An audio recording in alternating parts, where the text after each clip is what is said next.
நீதிமொழிகள் 9:13-18. மதியற்ற ஸ்திரீ, இந்த இடத்துல வெறும் ஸ்திரீன்னு மட்டும் நினைச்சுக்காதீங்க, கணவனுக்கும் அது பொருந்தும். மதியற்ற பெண் அல்லது புத்தி இல்லாத பெண் ஒன்றும் வாயாடியும் ஒன்றும் அறியாத நிர்மூடமாய் இருக்கிறாள். வாயாடி ஒன்றும் தெரியாதுன்னா தெரிஞ்ச மாதிரி இருக்கா, ஆனால் அவளுக்கு புத்தி இல்லை அப்படின்னு சொல்லிட்டு உடனே சொல்லுகிறாள், அவள் தன் வீட்டு வாசற்படியிலும் பட்டணத்தின் மேடைகளிலும் ஆசனம் போட்டு உட்காருகிறாளாம்.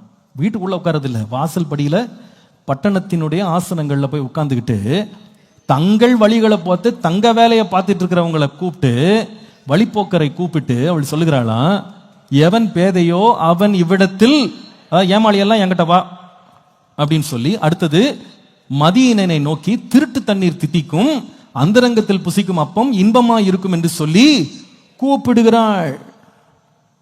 ஆயினும் மரித்தவர்கள் அவ்விடத்தில் உண்டென்றும் அவளுடைய விருந்தாளிகள் நரக பாதாளத்தில் கிடக்கிறார்கள் என்றும் அவன் அறியான். இந்த மூடனுக்கு தெரியல, அவர் இன்விடேஷன் கொடுத்தோடனே உடனே வந்துடுறாரு, தெரியல, வாழ்க்கையே போச்சுன்றது தெரியல. அர்த்தம் என்ன? ஒரு புத்தியுள்ள ஒரு கணவன் ஒரு மனைவி தன்னுடைய எல்லையை வரையறைத்து கரெக்டா வச்சிருக்கணும். You need to have your boundaries right. கல்யாணமானவங்களுக்கு விசேஷமா சொல்றேன், கல்யாணமானவங்களுக்கு you need to know your boundaries. அப்பா அடிக்கடி ஒரு வேர்டு யூஸ் பண்ணுவாங்க, கல்யாணம் ஆயிடுச்சுன்னா லைசன்ஸ் கிடையாதுன்னு சொல்லுவாங்க. கல்யாணம் ஆயிடுச்சுன்னா லைசன்ஸ் கிடையாது, என்ன வேணா செய்யலாம், எங்க வேணா போகலாம், யார்கிட்ட வேணா பேசலாம், என்ன வேணா பேசலாம். No, you need to know your limits.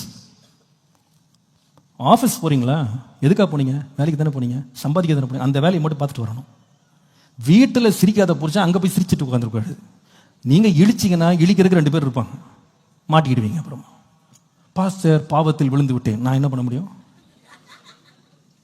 எதுக்கு அந்த சிரிப்பு? உனக்கு தேவையில்லைல்ல. எதுக்கு போன? வேலையை மட்டும் பார்த்துட்டு வந்துட்டே இருக்கும்.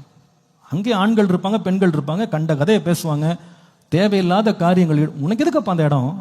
துன்மார்க்குட ஆலோசனை நிற்காத, பாவியின் வழியில உட்காராத, பரியாசங்கார உட்கார இடத்துல உட்காரதான்னு போட்டிருக்கல, எதுக்கு நீ அங்கே உட்காந்துட்டு கரைப்பட்டேன்னா நான் என்ன பண்ண முடியும்? குடும்பத்தை நடத்துறவங்களுக்கு ஒரு கட்டுக்கோப்பு ஒன்று இருக்கணும் ஃபேமிலியில். சில பேர் இன்னைக்கு, பாஸ்டர் எங்க ஒய்ஃப் ரொம்ப ட்ரெடிஷ்னல், நாங்கெல்லாம் ரொம்ப சோஷியல். ஜாக்கிரதப்பா, ஜாக்கிரதை. ட்ரெடிஷ்னலாக இருந்து பாதுகாப்பாக இருக்கிறது நல்லது, சோஷியலாக இருந்து எல்லாத்தையும் கெடுத்துட்டு உட்காந்துறாரு.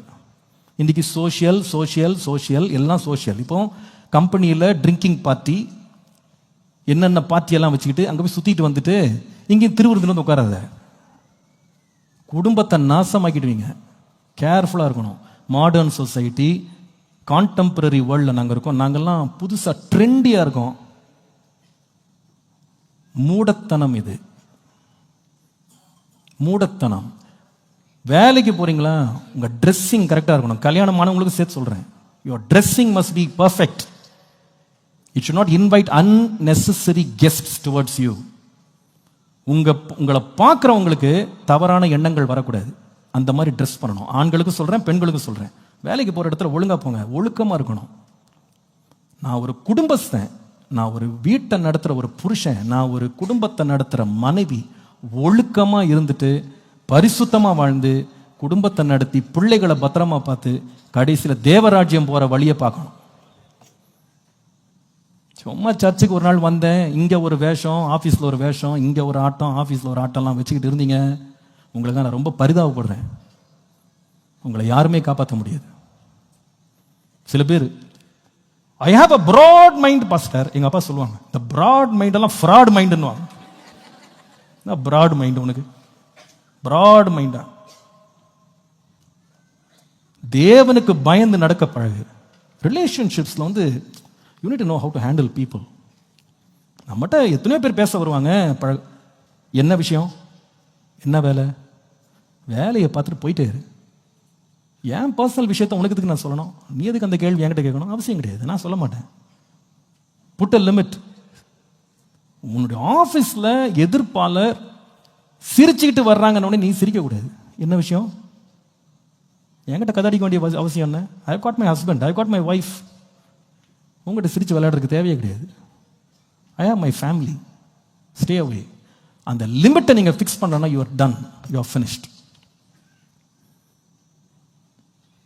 வாயாடியும் அடங்காதவள் கடைசியில் என்ன ஆச்சு பாருங்க, குடும்பத்தை நடத்துகிற பெண் வந்து பாதாளமாய் மாறிட்டா.